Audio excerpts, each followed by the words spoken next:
get the. Good evening and welcome to the planning board meeting of October 4th. These meetings are recorded. I'll take a motion on the minutes. Motion. Motion by Joe, seconded by Lena. All in favor? Excuse me, any discussion? Hearing none. All in favor? Opposed? Unanimous. Karen, we have no 81Ps. Go right into the public hearings. Notice of public hearings, the dates they were published was September 20th, 2016 through September 27th, 2016. The first public hearing is the application of the planning board to amend section 3.8 of the zoning bylaw relating to the height of fences. Thank you, Karen. Section 385, fence height. Fences shall not exceed 8 feet in height, except that fences located within the required side and rear yards shall not exceed 6 feet in height, and fences located within the required front yard shall not exceed 4 feet in height. Seeing that this is a public hearing, is there anyone from the audience that has a question relative to the zoning bylaw for 3.8? Nope. Pleasure of the board. Questions from the board? Yeah, I guess just going back, what was the overriding in terms of us looking at this, or where did the change come from? Well, over the last several years, we've made a number of changes in Section 2 and 3 of the bylaw dealing with the variety of separate instances, but most of them were dealing with required yards and definitions of structures and things like that. Unfortunately, what has happened is that even though the improvements were made and the amendments were made to the bylaw, clear language kind of got lost, not that it was ever that clear to begin with, specifically as to fence heights. So there's an opportunity to use the new structure under Section 3.8, which we just did, I think, last year, to add a new subsection .5 for fence heights and clarify what's basically been the case for the last 20 or 30 years, that fences are allowed to be 6 feet high in required yards unless it's a front yard, and then it's only 4 feet in height. There was a kind of a backhanded reference in section 2.4.7, I believe it was, that got into a fence if it was site obstructing or otherwise opaque, and it couldn't exceed 6 feet in height unless it met the setback requirements. So it would be far enough away from a property line as if it were a building. So it just seemed to make sense to have one place that spelled all that out. So this really doesn't change anything.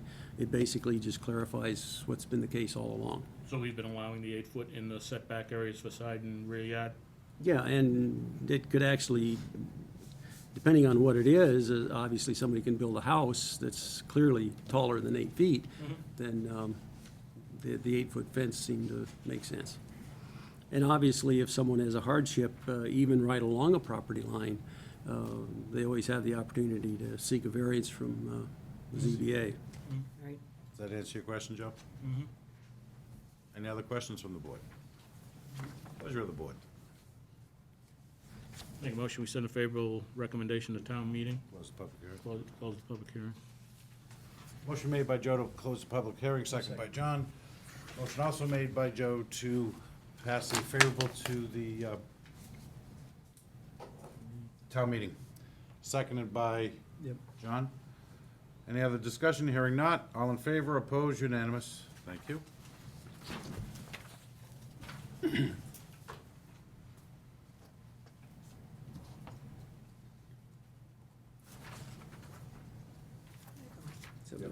Application of the planning board to amend section 2.5 of the zoning bylaw relating to employee parking in required yards.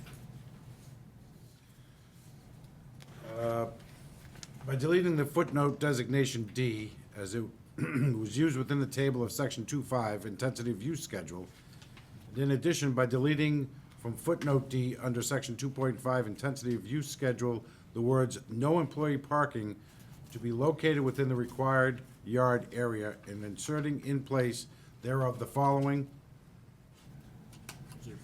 Reserved for future use. Reserved for future use. reserved for future use. Yeah.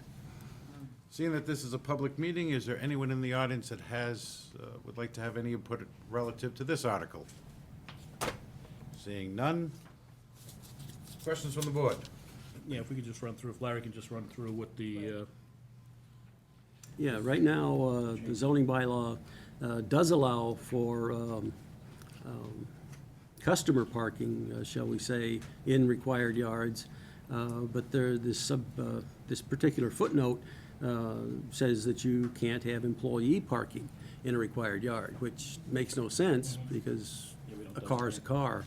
And in some instances, depending on the configuration of the development, you would actually expect to see the employee parking designated further away from a building so that the customers have better access to it. So this to me has made no sense. It's been there for several years, and that's what the proposal would do, is eliminate it. But since the chart has numerous footnotes, footnote D is still necessary, but the requirement that went with it would no longer exist, so you need these other words reserved for future use. We can use it some other time. Thank you, Larry. Questions from the board? Pleasure of the board. I make a motion that we close the public hearing and give a favorable recommendation to the town meeting. Motion made by Babe to close the public hearing, seconded by Lena. Motion also made by Babe to pass a favorable to the town meeting, seconded by Lena. Any further discussion? Hearing not. All in favor? Opposed? Unanimous. Thank you. Whenever you're ready, kid. Moving right along. Application of the planning board, excuse me, to amend section 1.15 of the zoning bylaw relating to site plan review for changes of use. By inserting the second sentence of subsection 115.2.1, thereof the words "any change or use" after the words "in addition." Larry? Yeah, the section 1.15 of the zoning bylaw is the site plan review section. And this particular subsection, sub 2.1, lists all of the things that trigger site plan review. And what this, the insertion of this phrase would add the practice that the board has long taken of requiring some kind of site plan review, even if it's just a waiver of site plan, for changes of use. So by inserting these words, "any change of use," in the second sentence, it would formalize what's been happening as a matter of practice for at least since I've been here, and I'm pretty sure it happened the entire tenure of Reno. So I've been here 16 years, he was here 7, so a couple years now. Thank you, Larry. Seeing that this is a public hearing, is there anyone from the audience that has a question relative to this article? No. Pleasure of the board. I move that we send a favorable to the town meeting, close the public hearing and send a favorable to town meeting. Motion made by Lena to close the public hearing, seconded by John. Motion also made by Lena to send a favorable to town meeting, seconded by John. Any further discussion? Hearing not. All in favor? Opposed? Unanimous. Thank you. Application of the planning board to amend the zoning bylaw by rezoning from CA Central Commercial to OR Office Residential, the following 18 parcels of property. The assessors map 48, lot 570, through and including lot 587. Said parcels being located easterly of Congress Street between Exchange Street and Fayette Street, and consisting of a total of approximately 2.6 acres. Thank you, Karen. Larry? Yeah, this next phase of the office residential zoning application, or the application of that new district, follows on to the original rezoning that was done, I believe it was in 2010, for the first application of the OR zone, and it was downtown between Water and West, primarily on the west side of Congress, but it also included the 3 lots on the east side of Congress leading up to Exchange. This would do it just as Karen read, include this other area that's the little darker shade in the application of that OR zone.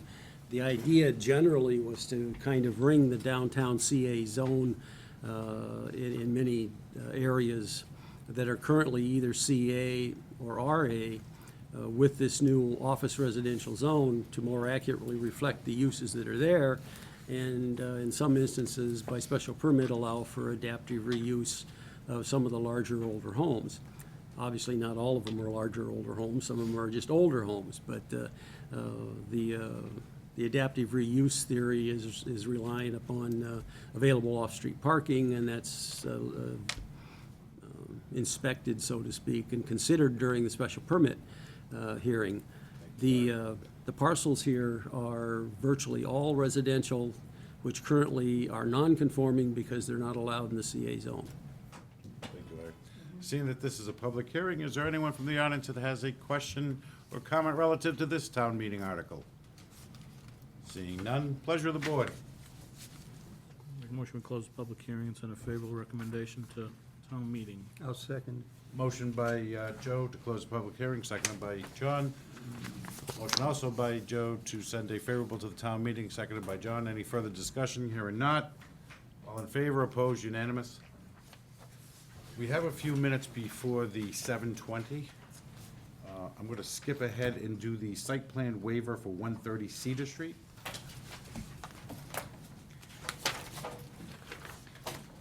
And the applicant requests a waiver of site plan to allow for change of use on the subject premises. Specifically, the proposal is to replace the previous driving school use location in the lower level with the church. The church assembly area will be accommodating seating for 40. The proposed use is permitted in all zoning districts. The off-street parking provided is adequate for all the uses, including the proposed use. No additions to the building are being proposed. The parking lot will be reconfigured to eliminate the old drive-through lane by adding 5 additional parking spaces. All applicable zoning requirements appear to be met. Therefore, Larry is recommending approval. Mike, I'll give you an opportunity in 1 second. The fire chief has no concerns. The water company has no conflicts or concerns. The Commission on Disability also has no concerns. Mike, do you have any concerns relative to this? No, the concerns that I had in my report have been addressed on the plan. Thank you, Mike. Feel free, please. Just state your name and your company for the record, please. I'm sorry. Elizabeth Wendini for Gary and Hellman, here to request the change, plan. Waiver of site plan? Waiver, for Cedar Street here. And, as Mike said, we addressed his issues, with regard to, the catch basin, by adding a note. Just gonna give you the microphone. I You're not like your preferred being- father, you're I more of a preferred shrinking being pie. over there, yeah, no, I'm, and we moved some handicap parking, but other than that, it's the same as you guys have seen. Questions from the board?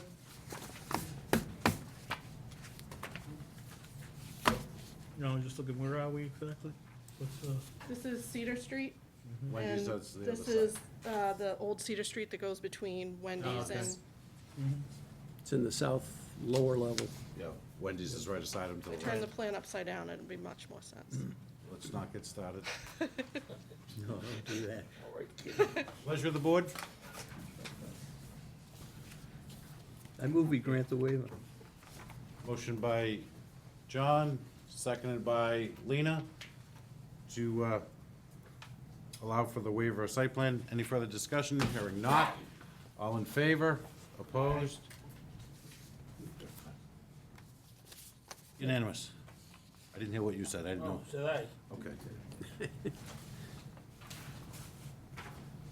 We did 37. We still have a couple more moments, so I'll just, I'll let you continue on with the site plan waiver for 37 Birch Street. The applicant requests waiver of site plan approval to allow for change of use on the subject premises. Specifically, the proposal is to replace approximately 2,400 square feet of research and development space with a dental office. The occupancy of the remainder of the building as research and development offices will be unchanged. The proposed use is permitted in the IB zoning district and is to be located in the northeasterly corner of the second floor of the existing building. The existing off-street parking is adequate for the proposed occupancy. No additions to the building and no other changes to the site are being proposed. All applicable zoning requirements appear to be met.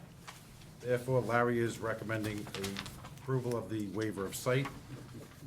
Mike, I'll let you do yours in a second. The fire chief has no concerns. The water company has no concerns. The Commission on Disability, let's see. It's, they're referring to the compliancy of the permanently, of the signs, the signage. Do you know if that was addressed? No, that's Cedar Street. Yeah, I Next one. thought that I'm was sorry. backwards. I'm sorry. Don't have anything on this one. Nothing on this one? Comments, no. Okay. Mike, who are your concerns? Yeah, they have been addressed also. The comments in my report have been addressed, yes. Thank you. Elizabeth Minini, Garrier and Howland, requesting waiver of site plan review for the change of use. It's not going to affect the parking calculations, so there's really no changes being made to the plan, other than, as Mike requested, we are gonna check and make sure that there are hoods in the two catch basins in the area. And if they're not there, we're gonna put them in. Thank you. Questions from the board? Pleasure of the board? I'll make a motion, we, grant, waiver of site plan. Motion by Babe, seconded by Lena to approve the waiver of site plan. Any further discussion? Hearing not. All in favor? Aye. Opposed? Unanimous. Thank you. I can just leave that. Once you take those, Have to go to Franklin. The credit union. yeah, you got the Myers. No, I was gonna say, take those down, because they're gonna put something up. Get to Bellingham, there's 3 in the morning. On one side of the- We can do these after. Holy cow. Yeah, I'm not worried about those.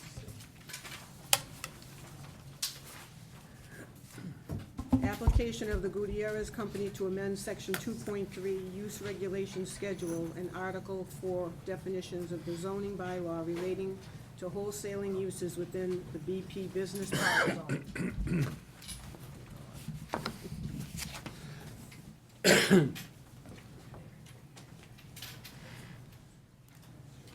It's your article, so feel free to identify yourself and I'm Ernie Pettinari. please explain the merits of your article, sir. I'm Ernie Pettinari. My law office is at 12 Main Street.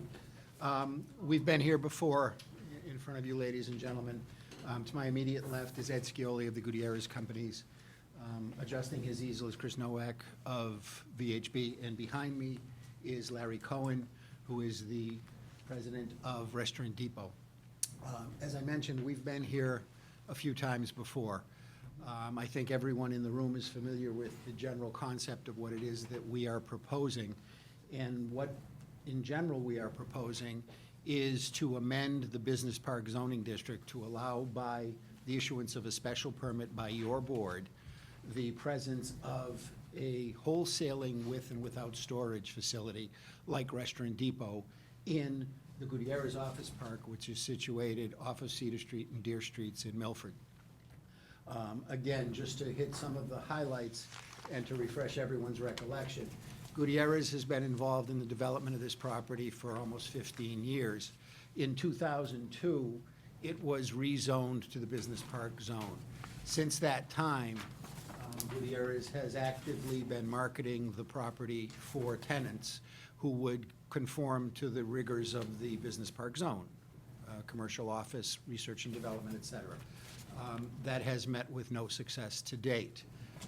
In the course of the last 15 years, they have looked at a variety of options, and none of them has come to the level of interest that Restaurant Depot has placed into the site over the last 6 or 8 months.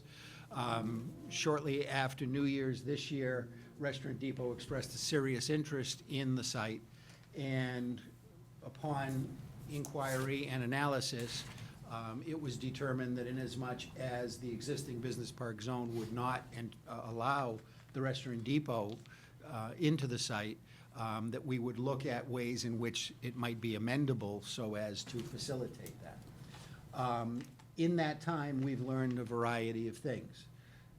The first thing that we've learned is that the Gutierrez, the proponent of this property, strongly believes that it's going to take the first step in getting this site developed. There's going to need to be the first opening tenant to come in, identify the site as desirable, and they strongly believe that that first tenant will lead to the ultimate population of the remainder of the site. The second thing that we've learned is that Restaurant Depot is widely experienced. They've got 118 locations similar to this in 35 states in this country, and that in a significant percentage of those sites, they are located next to and within office buildings, much like the Milford site would lend themselves to. One of the drawings that Chris just made visible for you is one of their more recent acquisitions, which is an office park in Chantilly, Virginia. And if you look around the proposed Restaurant Depot site in the center of the rendering, you see that in fact the surrounding buildings are all office buildings. The third thing that we've learned is that Restaurant Depot's experience over the last several years has been to make their buildings look like, resemble, the kind of office buildings that in fact would populate sites like the one in Chantilly and the one in Milford. We've got a rendering of that typical building, and that would be what we would propose would be something that if the zoning article were to pass, we would come back to you at some point in the future looking for a special permit to populate that. In terms of the economics of the transaction, the Restaurant Depot investment, the Restaurant Depot Gutierrez investment in the site would be approximately $15 million for the building. It would result in approximately 40 to 75 full-time jobs, full and part-time jobs, mostly full-time jobs. And it would also result in the development of the infrastructure that is a prerequisite to the occupancy of the site, which was conditionally voted by your board and by all of the state agencies. So we've got an obligation to develop the infrastructure in the Cedar Street area, the on and off ramps of 495, we've got road widening, we've got signalization, we've got a lot of work to do there, and that investment's gonna be about $3.5 million.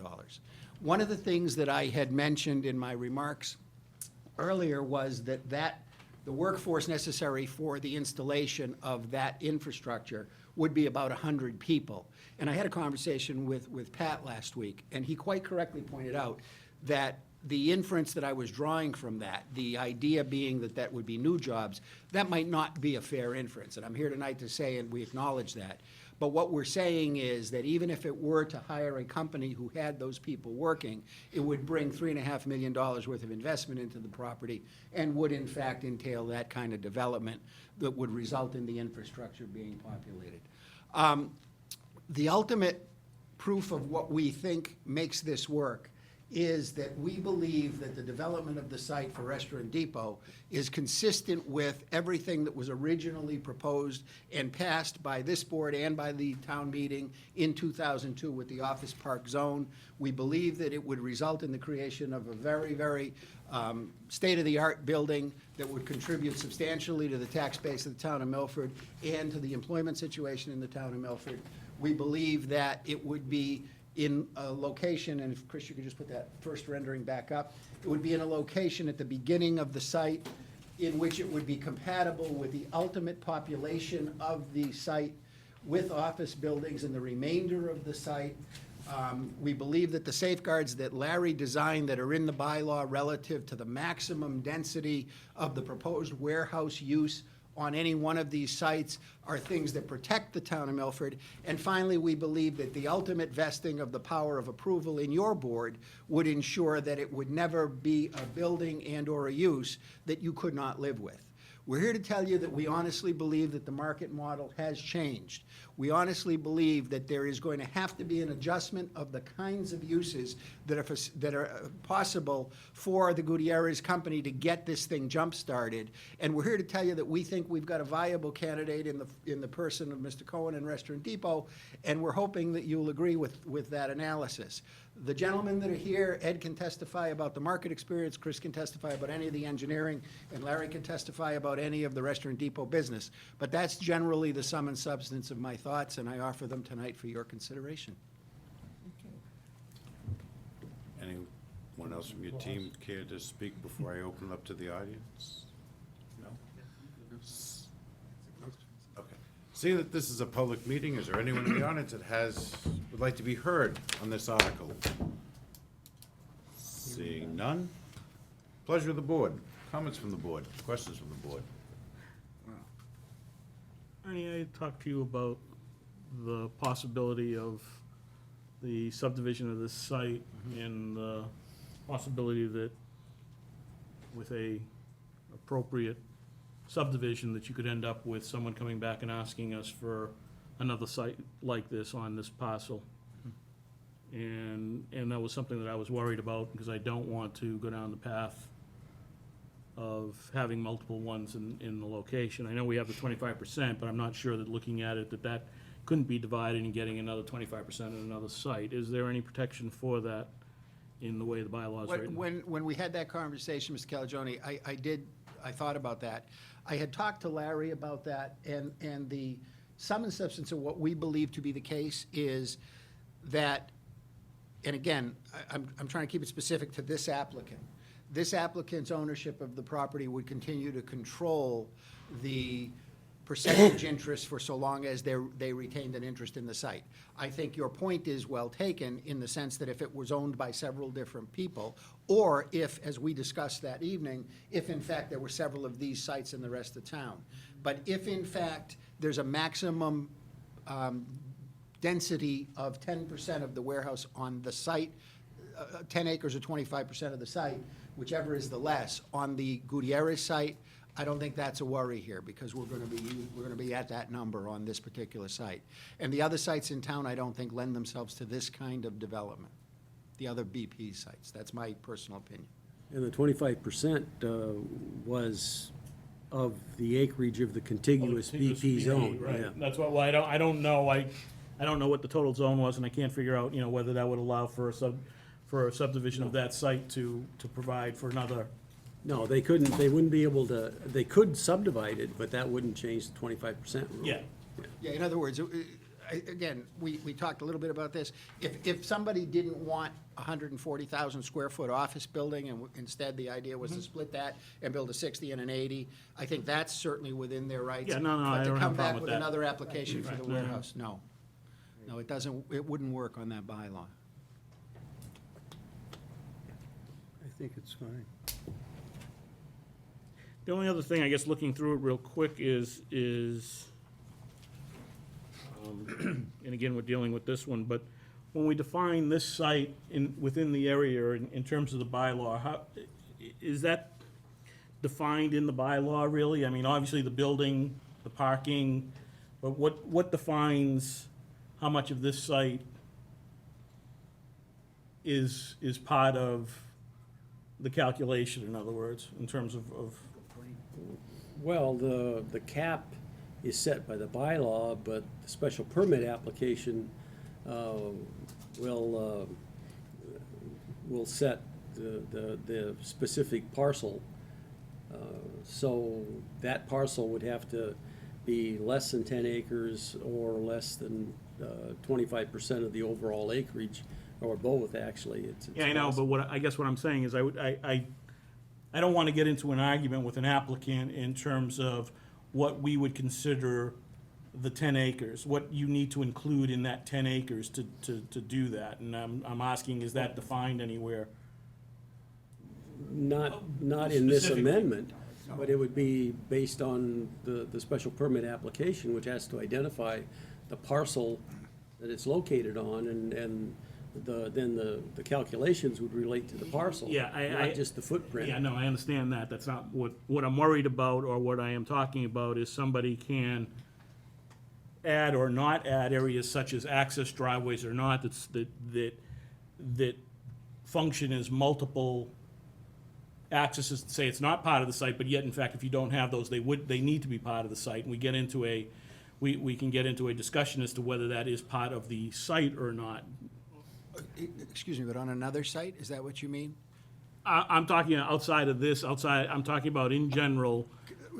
As a practical matter, I tried to answer that question when you asked it of me, and I talked to Chris about that. The definition of the parcel that will be identifiable will be something that will be drawn on a plan and will be included as in the application for the special permit. So the special permit will be geared to a particular lot that is shown on a plan somewhere, somehow. It will not be the original lots that were laid out on the subdivision. And again, it would conform. But I want to be careful, because, Well, it might be. well, yeah, it could be, but again, I want to be careful answering your question, because we are talking about property that would be separate and distinct from the subdivision roadway.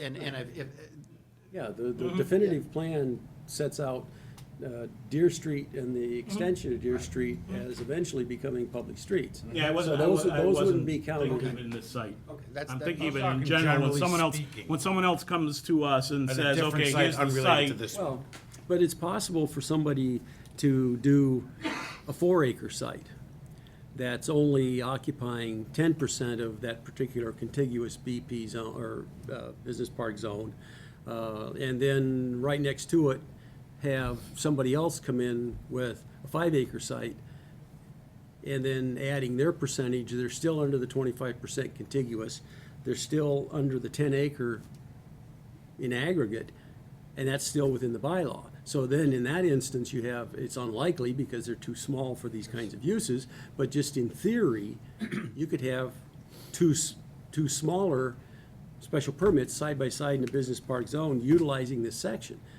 But what's gonna override is the 25% overall contiguous and the 10-acre, whichever's less for the parcels, so. That's confusing. Yeah. It's gonna be tough to find a wholesaler. Yeah, I mean, that's not That's gonna gonna be, go I that mean, small. I don't know what, I mean, What I'm, and I'm not sure how much of an issue it is or not, I understand that, when we say 10 acres, and if you get into a site, and this one is off of Deer Street, it's not that big a deal, but if you were to pick out one of the other buildings and say it was one of the other buildings, and say 10 acres of that, you were going to do that, where does the site begin and end with any one of those buildings, and how is that defined? That's my question. Well, it's based on the parcel that's associated with that development pad. Right now, the subdivision is 4 large lots. I don't know if I even have one. I think it would be similar to the parking requirements and the interior landscape requirements. We draw a lot line, and we define the area. Even on the submittal that was approved for these plans, we had defined those zones Yeah. and allotted every parking space to a building. I think it would be. But the fact of the matter is, those might be separate parcels, that could be one parcel. It could. In which case, how would you define the parcel that's subject to this at that point? It depends on what it is they're submitting. If they're submitting, if they're gonna develop buildings on leased land, is that what you're saying? Yes. So there's Effectively, only that's one, what there's I'm only one large lot other than the subdivision street. Yes. You still need the definitive to get to the public street, but, to get to that approval. But you could have one large lot and multiple blocks within it and divvy them up as lease parcels. And they would be defined in the same way, as far as Chris's site plan goes. So from that standpoint, it doesn't matter whether it's a lease line or an ownership line. But they'd all be in the same zone, and. But they'd all be in the same zone, and 25% would be the maximum occupancy of the wholesaling use on that entirety, because it's all part of the same contiguously zoned parcel, which is what Larry's language first was directed at. I don't know that it can happen, but it's not, you're not getting to my point, because what I'm saying is that you can, and I know I can develop a site plan. for multiple buildings that use facilities that all of the buildings would use, that depending on where I draw my lease line or not, could be advantageous or not to the person that's trying to put this in, is what I'm saying. Okay. Is how you define where that is, again, is more of a legal issue. Certainly, the size of the building is defined, the number of parking spaces, and I can get to a pretty close idea of how much you're gonna have for auxiliary drive aisles to get those number of parking spaces. But when you get into the driveways that get into there, or other types of things, common driveway to access a loading dock on both of them and things like that, you can define that lease line however you want to do it to make it advantageous. There's nothing in this bylaw that tells you where to put that line, is what I'm saying. But it does say that it's supposed to be Yes, applied. yes, Interior so, landscape area. yep, But it does, as written, it does say that it has to be located on a parcel.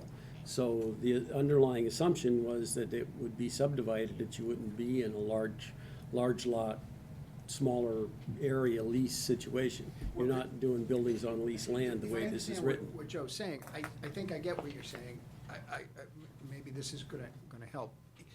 It may be possible to end up with more density by association with the contiguous supporting infrastructure.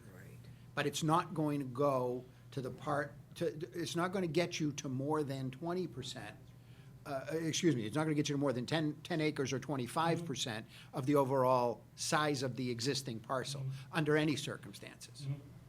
I get That what makes he's sense? saying. That makes sense, that makes sense. I get what he's saying. Any other questions from the board?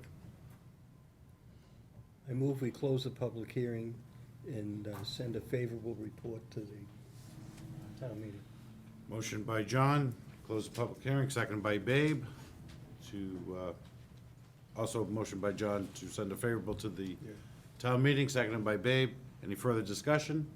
Hearing none, all in favor? Aye. Opposed? Unanimous. Thank Ladies you. and gentlemen, thank you very much.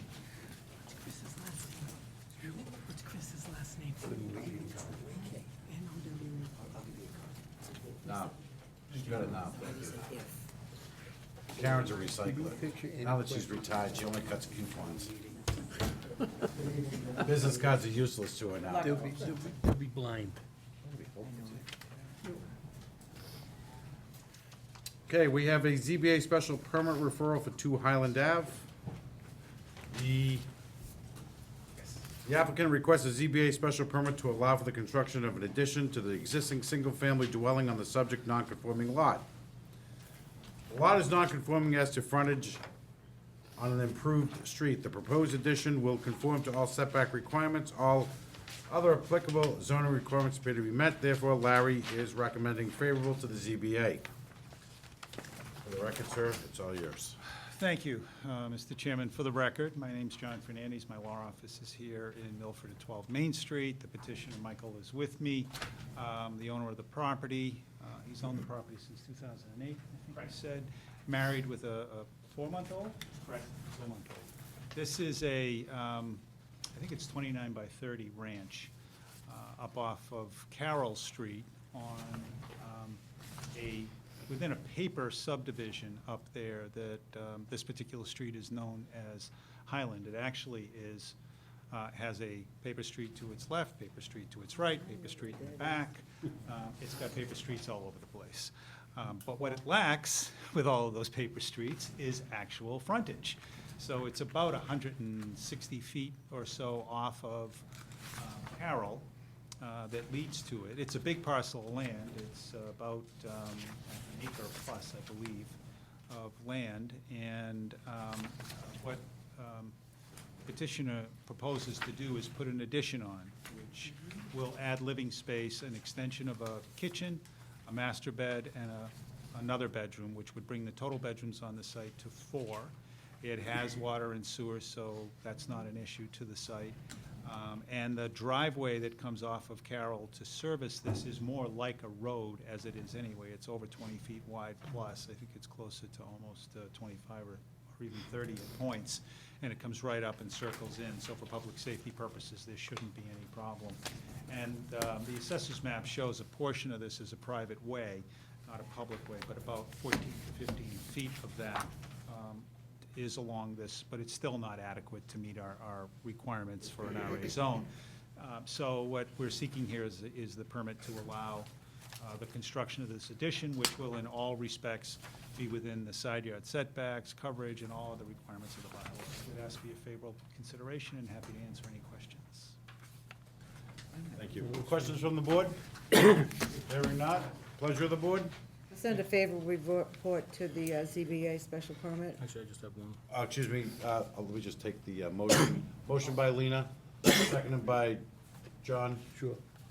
Any further questions? Yeah, I just had, I'm just looking, are any of these other parcels, John, accessed by Highland Avenue? No, it's only this one. It's only this one that's accessed. It looks like the way this is drawn is that these front only here, I don't know if they're connected or not. Yeah, it doesn't appear that's the only one that's access is from there. So why, I understand the Got the way lucky they lot. put these small, very small lots together. It's an unusual configuration out there.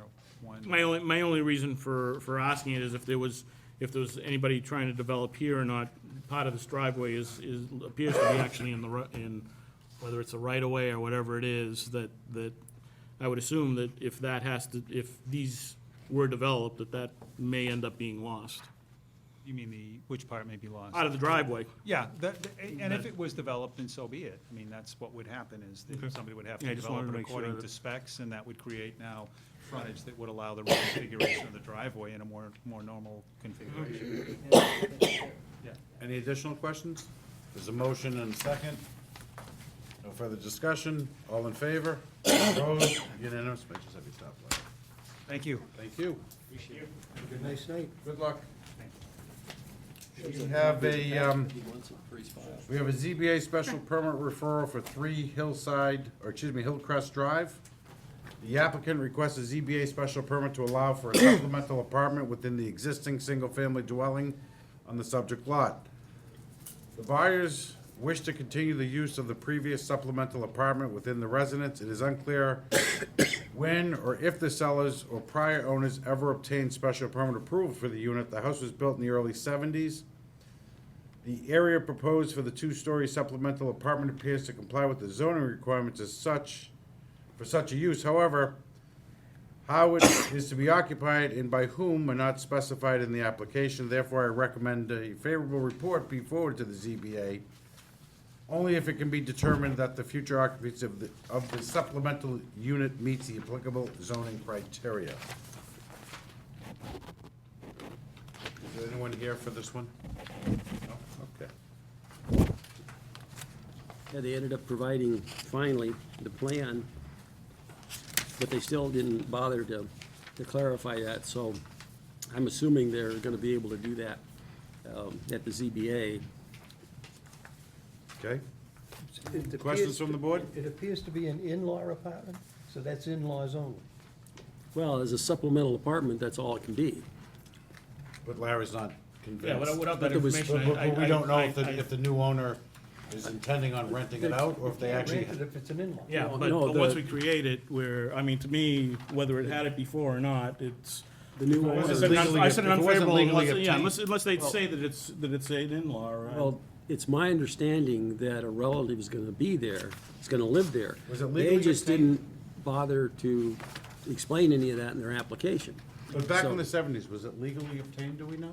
Not that I could tell. All right then, so So they technically- inherited this unit, which can now be legit if they provide enough information. So that's why I was suggesting a recommendation the way I did. Pleasure of the board? I'll go the other way. I'm gonna make an unfavorable recommendation unless they provide the zoning board with the Adequate. adequate documentation to indicate that it's only an in-law, and that once the in-law is gone, they lose the The right. right to have an apartment. Motion. I'll second that. Motion by Joe to send an unfavorable, seconded by John. The unfavorable is based on the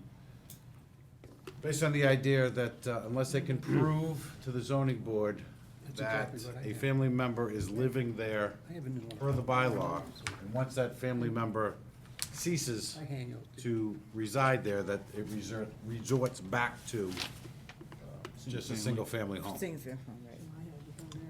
I agree with that. Without documentation, use documentation, is probably a better, more friendly word. Okay, any further discussion? Hearing not. All in favor of the unfavorable? Aye. 5 in favor of the unfavorable. It's easy for you to say. Think about it. Okay. We have ZBA special permit for 6 Covino Road. The applicant requests a ZBA special permit to allow for a second-story addition to the existing non-conforming single-family dwelling on the subject property. The house ID non-conforming as to the front yard setback. The partial second-story addition will extend the existing building lines vertically. No new encroachments will be created, and all applicable zoning requirements appear to be met. Therefore, Larry is recommending favorable. The word's supposed to be is, the house is. Sorry about that. The last page shows the aerial photo of the existing house. The next to the last page shows the plan they submitted. And based on some of the other drawings, I was able to figure out that the crosshatched spot, or the crosshatched portion is where they want to go straight up. So it seemed like a favorable report would be appropriate. Questions from the board? Pleasure of the board? I move to send this favorable report to the CBA. Motion by Lena, seconded by Babe. You have For- enough to- I'm sorry? Do we have a non-conforming shed in the property too? While we're here? Can't see it in the. You can't see it in the overhead, so I don't know if it's new or old. Oh, I know it's an old house. I don't have the answer to that. They have an existing pool, you would think that the shed would be closer to the pool, but I don't know. Well, it looks like they got a shed by the pool now, which is, doesn't show, pool there. doesn't show up in here. not in the pool. I guess I'd send a favorable to the zoning board, provided they make sure that the existing sheds are within conformance to the existing bylaw. All right, there was a motion by Lena, seconded by Babe, with the, Okay, wait a minute. What- Lena what- made it, then Babe made it? no. Lena made it. Lena made the first motion, seconded by Babe. Just change it to, Joe's only asking that, that he's going along with the favorable, provided that the shed is not, Meets the current zoning requirements effectively. It's compliant. Is- is compliant, okay. If you want to change your motion to that, Lena. I'll change my motion to that, yes. I agree with Joe. They just said it. Change it to the shed being, Any further discussion? Hearing not, all in favor? I, Opposed? Unanimous.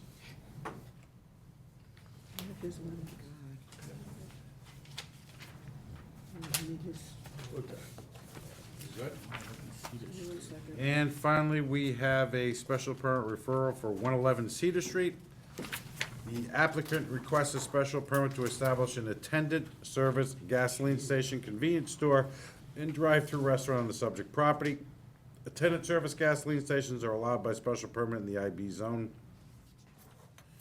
The attendant service gasoline station seems to be approvable generally as to use. The specific arrangements of all the proposed uses will be reviewed by the planning board during their required formal site plan review subsequent to the ZBA issuance of the special permit. Larry is recommending favorable report be forwarded to the ZBA as to the general use of the attendant service gasoline station. As noted, a formal site plan will be needed to be submitted to the planning board. Is this the one that we had approved previously, Yes. Larry? Several years ago, Yeah, Which one's this? it's down by but Vietnam. the overall site plan Oh, yeah. has been modified slightly, so I still think it's gonna need some adjustment. But Yeah, they were You gonna can do do a car that. wash, they were gonna do it, yeah. I remember that, this yeah. now. Yep. But, you know, you can deal with those things when How they does this bring con- the full how does site this plan. configure when they put a turn, a Yeah, I was roundabout just there? gonna How say is this that, gonna that, configure? yeah, you need to make sure that works, because with two driveways and But stuff. But just that's don't know if why that's gonna work. we need, that's why I made it clear it was for the use generally. Yeah, for the use, I don't have an issue. I mean, we already approved the gas station at this site. I don't have an issue with that, but I'm concerned know if the site how plan's this, how gonna this work. fits in Yeah, with, this that's isn't, not gonna work. this isn't entirely consistent with the previously approved site plan, and they're aware of that, so. Okay. Any other comments from the board, pleasure of the board? Make a motion, send a favorable.